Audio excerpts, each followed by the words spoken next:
Hello mga kasolar, flex ko lang yung ating ginagawang setup ngayon na isang 6 kilowatts DE hybrid off-grid on-grid inverter.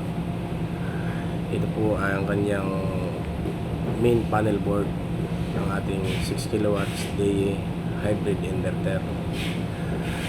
So ito po yung kanyang panel, makikita natin sa kanan sa baba. Yan po yung load ng bahay, yung kulay green.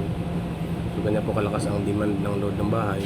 So ngayon yung sa kaliwa naman sa bandang taas, yan po yung sa solar panel. So sa ngayon makikita natin na kinukulang yung solar panel, kaya kumukuha siya doon sa Meralco. Kaya makikita ko meron siyang kinukuha sa Meralco na ilang watts. So tulong-tulong sila doon sa bahay. So ngayon, yung sa ating bandang kaliwa, sa ilalim, yan po yung battery. Pero ngayon, dahil wala pa tayong battery, gumagana siya as grid tie, on-grid. Kumbaga, walang battery. On-grid lang muna. Kasi pag nabuo natin yung battery, saka natin ikakabit dyan.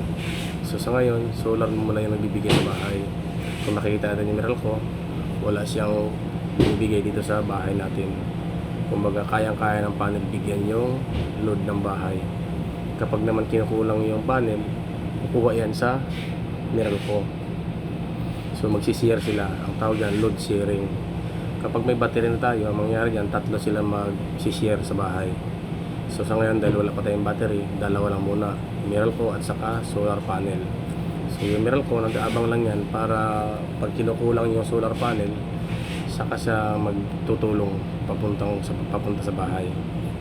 So sa ngayon, nakikita mo hapon na nawala na yung ating solar panel. Yung Meralco naman ang nagbibigay doon sa bahay. So kung makikita mo, nandun na naman yung kulay green sa Meralco. Meralco naman ang bahalang magbigay doon sa bahay ng load. So ganyan po gumagana ang ating hybrid off-grid na inverter. So yung battery, yung panel, dahil gabi na, wala siyang may tutulong doon sa bahay. So ganyan po ang mangyayari kapag gumagana yung ating solar. Kung mapapansin nyo, hindi umiikot yung metro, naka-steady lang yan dahil solar yung nagbibigay sa kanya. Kaya pagdating sa gabi, saka lang yung iikot pag wala na yung solar. So ibig sabihin sa araw lang gumagana ang ating grid tie dahil wala pa tayong battery. So, pagdating sa araw, ito naman yung kanyang itsura. So kung makikita nyo, medyo pinukulang na konti yung panel, kumukuha sa doon sa Meralco ng konti. So kung ano yung kakulangan ng solar panel, dadagdagan ng Meralco. Kasi medyo malakas yung demand sa bahay. So makita natin din yung kanyang kilowatts, 1.5, ang bahay ay 1.7. So kumukuha sila sa Meralco ng halos 200 watts. So ganyan po ang nangyayari sa kanya. Kung ano yung kakulangan ng solar panel, tutulungan siya ni Meralco ng konti.